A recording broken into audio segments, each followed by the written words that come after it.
put the white here. Halloween came early for this family because Lita looked like she was... And you know what's her knife, fork, spoon she was holding? Don't cry, I will smack you. Hello everyone, welcome to my channel. My name is Cadence and today we're back with another mukbang. Yay! So let's introduce what we have for today. And firstly, it's not very healthy but a bubble tea. I got the healthier one. So it's grapefruit green tea with passion fruit pop. And then here we have again fruit platter, and we have a really special fruit today. Look at it. Oh no, we're doing this again. Focus. Okay.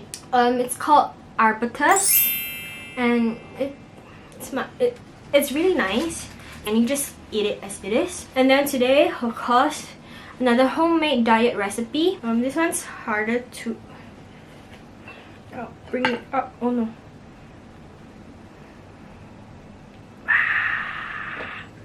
So it's Asian food for today, and I love my Asian food. So okay, so what we have here is a shabu shabu or any pork of your choice, shabu shabu, and I wrapped it with enoki mushroom as well as some vegetable, and then topped on with my homemade sauce, which I'll include the link in the description down below.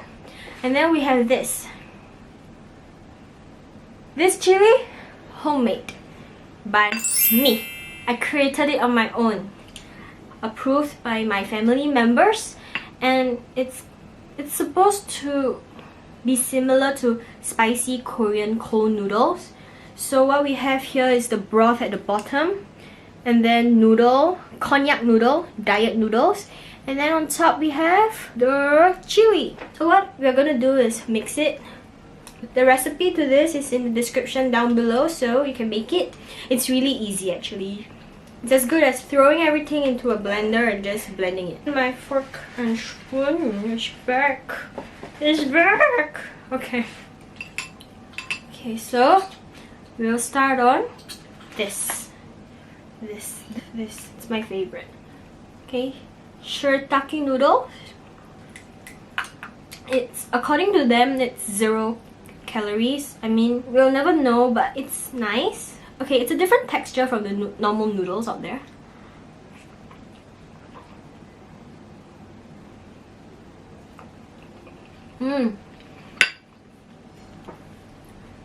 It's so good. Okay, the noodles texture is really different from the noodles you have out there. It's very springy because actually it's just like gelatin noodles, but it's really nice. Okay, if for those of you who really want to go on a diet but you still feel like eating noodles or like carbohydrates, this is actually really good as a replacement because it gives you the feels that you're eating noodles but healthier.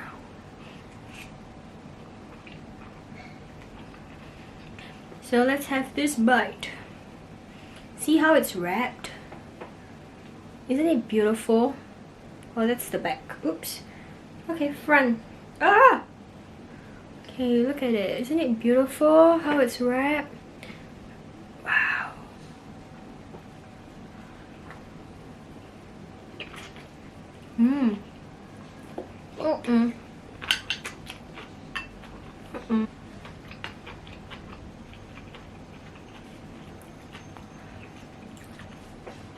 The recipe for this is also really easy. It's just steam. Okay, and then for drinks, I'm gonna open this.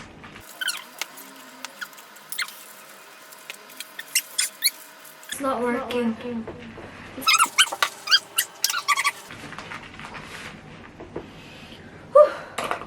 And then straw. Give it a stir. And voila! Okay, no one told me my chopsticks dropped, but it's okay. But yes, sorry, before we get to the topic of the day. One more bite.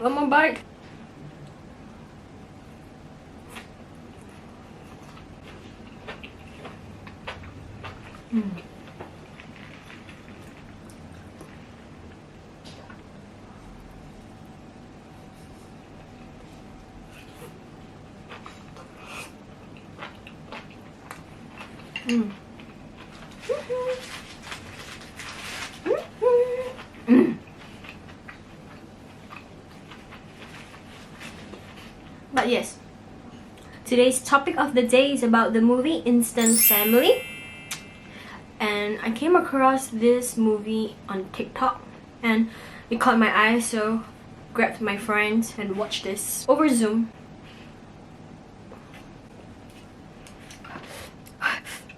Wait, I should not have done that. I should not have eaten a chili padi just like that. Oh no. Wait. So this movie, oh my god. Yeah, I screwed up the lighting. I was like, why is it so dark? Then I realized. Okay, it's okay. The lighting is fine. It's not that bad. Okay, so as I said, the movie Instant Family is actually based on a true story, the director's own true story, because the director and his wife also fostered and adopted 3 children of their own. Through adopting and fostering of children, they realized that they really came across so many challenges, and they made this movie. So very quick summary. Gotta keep it sweet and simple, and then we'll get on to the more fun parts of the movie.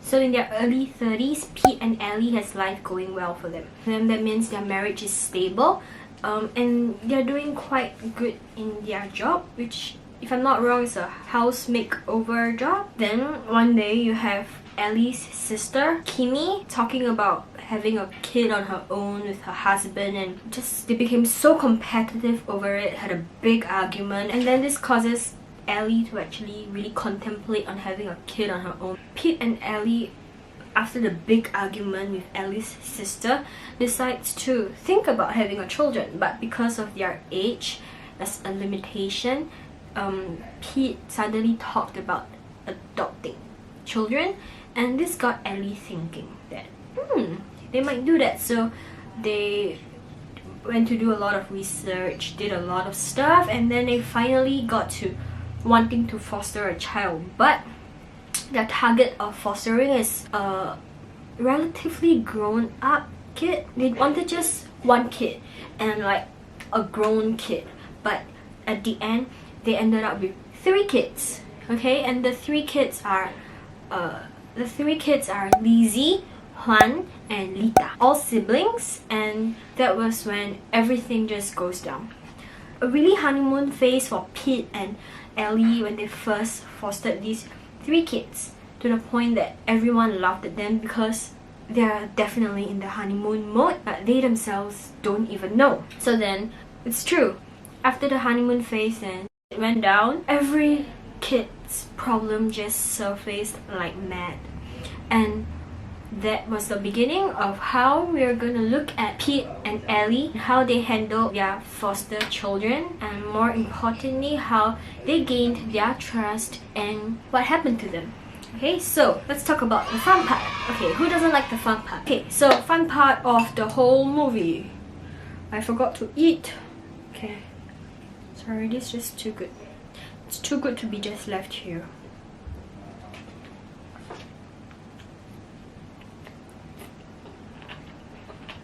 Actually, if you guys follow this recipe, one suggestion I would have is reduce the amount of oil you put in, because in my recipe I ask for 1 teaspoon of sesame oil, because usually when I cook other dishes with this sauce, that is what I put. But I forgot that the meat cutting I chose has oil in itself, so if you're using this cutting, which is loin, if I'm not wrong, if you're using that cut, I would suggest you cut down on the amount of oil you use for the sauce, especially if you're using like cuts from the belly, because it gets oily. So yeah, it's not very oily now, but yeah.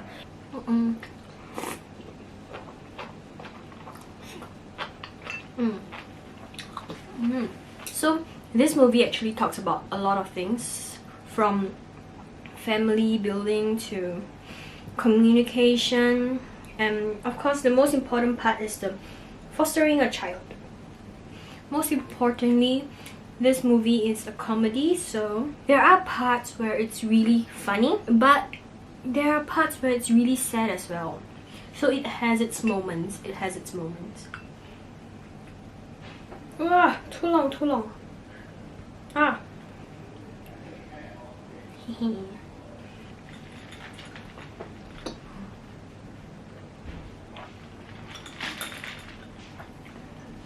But yes, so the funny part really starts when Pete and Ellie goes to visit Lizzie, Juan, and Lita in their home, and I gotta say that part was just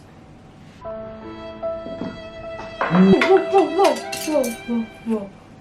This movie really covered a lot of trauma that the kids experienced using humor. So yeah, so one part was when Lita asked Ellie to play with her.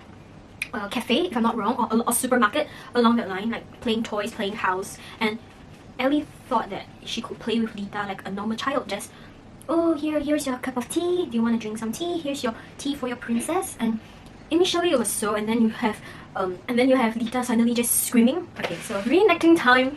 The doll is here, and this is the doll, okay, and then Lita calls the doll potato chips.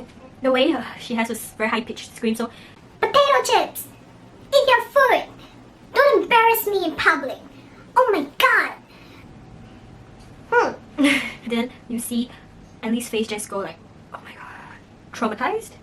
Yeah.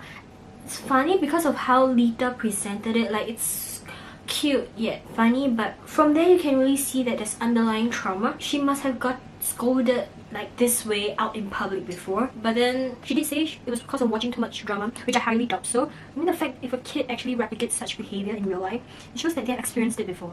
So although cute, although funny, it's the shock factor that makes it like, oh my god. You first laugh, then you realize, what has this girl gone through? Lita, the youngest, she loves potato chips. Every meal is just potato chips and potato chips and potato chips. And then Pete was like, she can't just have potato chips for every meal. But apparently they've been giving her potato chips for almost every meal, so. And then one day they decided to not give her potato chips for dinner, dinner. And then that was when everything broke out, okay? This recipe has a lot of garlic, because I like garlic. Garlic is nice.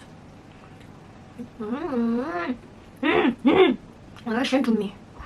You're coming into my stomach. Oh yeah. Hey, yeah. Okay. Never mind. Okay, where was I? Oh yeah, Christmas dinner. Oh my god. Iconic scene, okay? Okay, not Christmas dinner. The dinner. Iconic scene. I loved it so much. So right. Yeah. They decided to introduce Lita, food that is not potato chips. So Lita was like, no, where is potato chips? And then she's like, I want potato chips. I want potato chips. I want potato chips. but then Ellie screams back, No potato chips! No potato chips! and then Lita is not someone to be trifled with, so she just super stubborn about it. But Lizzie, she's the eldest, so she tries to calm Lita down. But then Ellie was like, no, I got this. At the moment I was like, no, you don't got this, mate. You don't get this. You know why? Lizzie knows her younger sister the most. You don't even know them that well yet. I guess screaming at Lita didn't work, so Lizzie came for it. But then another thing happened was when Juan accidentally spilled his milk, and then he panicked because I think he grew up in an abused family, so he got really scared to commit even the smallest mistake. So he spilled milk all over the table and he panicked, and he nearly cried, or did he cry? Either one. He was so shocked and so terrified, and Pete was just like, no worries, everything is fine. And then you have Lita just going nuts, looking at everyone's mess on the table. She just walks up and goes like, do. And then she picks up the packet of potato chips and opens and eats it, and then Ellie is like, no. And then she's like, and I just know that from that moment it was just it was just screamings. Anyway, so then Lita got her potato chips, but you thought that was it? No, I don't know who or what happened, but then someone knocked a fire on the napkin, and then the napkin caught fire, like and then it became a whole mess. Gosh, Pete almost grown man decides to pick up a bottle of ketchup. The bottle of ketchup, the one that you can squirt squirt. Yeah, he decides to pick that up, opens the cap, and uses the ketchup to aim at the fire to put it out. Why would you? I mean, yeah, but he tried his really best to put it out, but every single spot he aimed was not even at the fire. So then Ellie was like, no, what are you doing with the ketchup? I was like, yeah, tell that to your husband. What is he doing with the ketchup? So she's smarter. I think she either used water or milk to like put the fire out. Then the surprise comes out. We have our cute little Lita. Okay, I'm gonna reenact. Wait for it.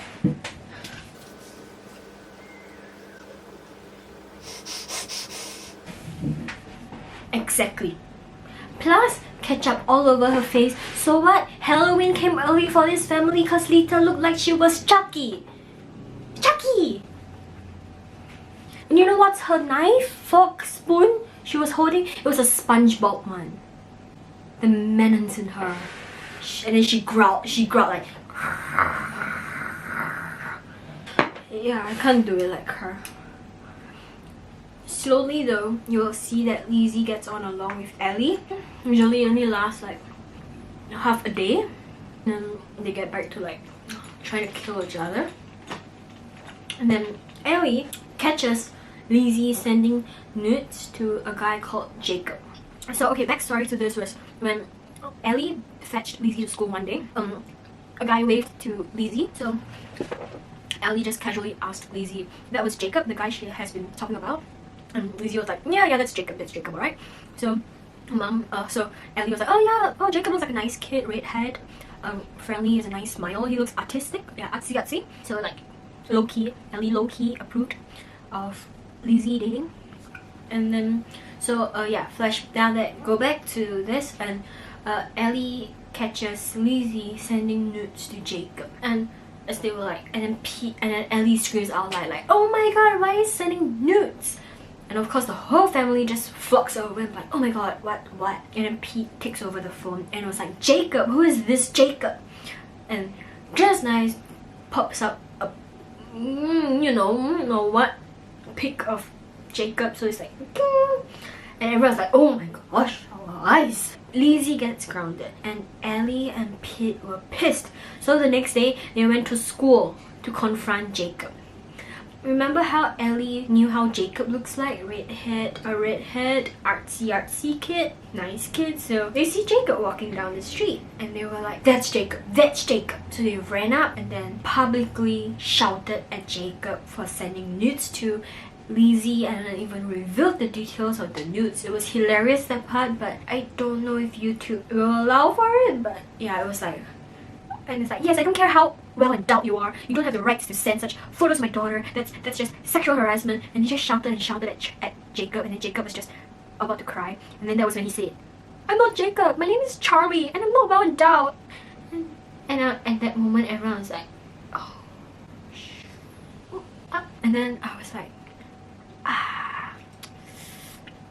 got the wrong but they were like, and then you have Pete going like, it's okay, you know, once in a while it's okay, you shouldn't cry. And he tries his best to like make Charlie like, hush, don't cry my child, don't cry, I will smack you. So yeah, Charlie doesn't cry and he's like, so you know it's Jacob. So then they point Jacob, and then everyone's like, Jacob the janitor. And then they just run after Jacob, and Jacob's on his like, you know, the janitor thing, and like zoom. And then he's just driving, and then they captured, they just, Pete was like, takes Jacob, and then like, steps, punch. And then he's like, how dare you send unsolicited photos, PG rated photos. That's not what they said, but I'm not trying to get YouTube to cancel my account, but yeah, how dare you, and then turns out Jacob's 22 and I think Lizzie's like 16. So so it's like, pedophile, oh my god, he deserves to be smacked in the head and chop off and like, Not chop off, you get it. Chop off nothing. Chop off nothing. Picture, ignore this YouTube. But yeah, okay.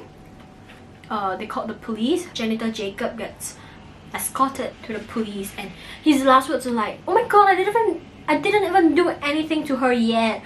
I was like, this guy deserves to be. Okay? But yeah, I was like, that ain't it, fam.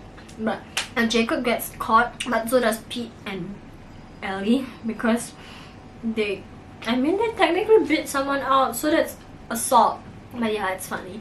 All these are the funny moments, and then you have the touching moments was when Lizzie, Juan, and Lita's mom gets out of prison and wants to take the kids back. So a lot of things went down. Of course, who would want to get their foster kid taken back? If you guys have already developed such a good chemistry with each other, you guys are a family. So when mother wants to take them back, of course Pete and Ellie were super devastated. They wrote a letter. I don't know what's that called, but yeah. And you know, remember the scene? Remember I talked about how Pete and Ellie beat up Jacob? Yeah, so that was used against them in court. And when they got caught by the police, they accidentally left Lita and Juan in the car. So yeah, that was used against them in court as well. And yeah, there was a scene where Juan accidentally dropped a nail gun on his foot. Yeah, that was used in court as well. So technically they had everything against them in court, which like gave them no rights to kids. So when they asked the birth mother of the 3 kids if she felt ready to take care of the kids, and yeah, she said she was ready. So the mom was actually a drug addict, but she's clean. So in the prison, they say she's clean already. So they just let her, and she managed to get back the custody. So so Lizzie was really happy to be able to go back home to her mother. Juan and Lita weren't happy at all. On the last night, they made dinner, and then you have Lita crying so badly she just walked away. And then Juan was like, how is my actual mom going to actually know how to make my noodles the way I like? And then Pete was like, no worries, we will teach her everything that she needs to know about you guys. At the moment I was like, it's so sad, like Pete and Ellie really loved them a lot, but they still have their birth mother to go back to. So Lizzie was really happy about it though. She was so excited, she packed her bags and then got her like younger siblings to hustle and then like get off the house, we going home, yay! But yeah, when they were at the door, that was when the social worker came and said that their mother is not coming. Reason was the birth mother said that she was not ready. She lied in court, and most importantly, the social worker said that their mother was losing it again. So what that means is she has gone back to her drugs again. So she didn't win her battle with drugs. And Lizzie breaks down because she says, no, my mom promised me. My mom filled up the form on her own that she wanted us back. And that was when it was revealed that no, her mother didn't fill up anything. It was Lizzie herself that had been doing all the filling up. And it was sad because Lizzie had so much hope. She had so much hope that her mother would change. Her mother would become a better person after coming out of jail and to take them back in. So she was super disappointed. She needed time, so she ran to a neighbor's backyard. She refused to talk. She refused to listen and everything. It got bad. Lizzie had so much faith that she could finally reunite with her mom, and she couldn't. What can I just say? Even at this moment when it was super sad, they added in a funny part, which is the super nosy neighbor. She just kept, because Lizzie ran into the backyard of the neighbor's house and snuck into the place where they kept the aircon condenser. So they fenced it up, and Lizzie just got in and sat there to cry to herself. That part was sad until the neighbor came out, and then she was just What do I hear? Move on the scene to Juan, Lita, Pete and Ellie just sitting there with the social worker, waiting for Lizzie to come out. And Lizzie walks out.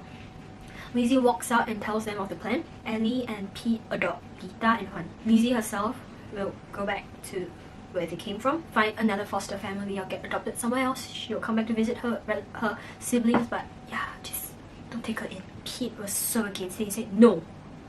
He was very firm about it. No means no. And then this part was actually the most touching to me because he said, I want to be there when you graduate. I want to be there at every milestone in your life. He gave Lizzie the reassurance that they as a family will be there for her every single moment. They don't want her just to be a passing in their life. They want her to be a permanent in their life. Yes, they may not be biological, they may not be related by blood, but they will be there for her from now on because they are family. And at the moment it was really touching because even real parents, it's like many parents are there in person. Many parents are present in body but not in mind or spirit. They are just there. They're seen but not felt. And then they had a family hug. Yay! Then the nosy neighbor comes and be like, can I get a hug too?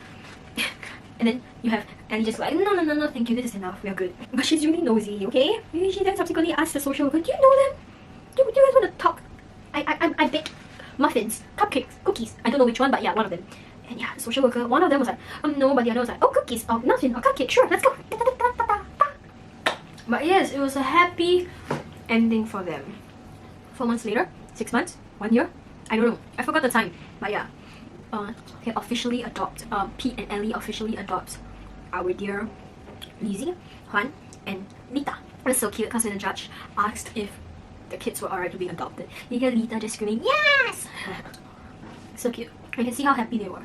Especially when they showed like Ellie braiding the hair for Lita, and then even Lizzie came down shouting mom instead of Ellie. And yeah, it was really nice. I love this movie a lot because you see really how many kids out there that really needs help, really needs love and everything. So at the moment I was like, he really did a good job in showing you that it's not just all roses and sunflowers in adopting or taking care of or fostering a child. There's so many things that tags along. It teaches you what you should expect. This is just the bare minimum you should be expecting because every kid reacts differently, and if really anyone's trying to like adopt or foster, this is a good movie to begin watching to understand where you should go, because all of the cases are based on true story. Very good inspiration for those who want to like foster or adopt kids. The beginning might get a bit boring, but hang on to it. The middle onwards is interesting. The ending is touching. Yo! Okay? Super good. Okay, maybe not super good, but the message gets delivered, and I think that's the key point of a movie, right?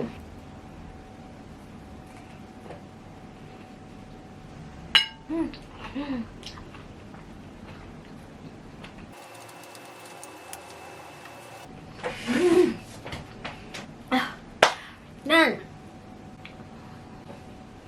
So that's all for today's movie review and mukbang. What do you guys think about this movie, and do you guys have any thoughts on fostering children or adopting kids? Let me know in the comments down below, and I'll see you guys again soon. Bye!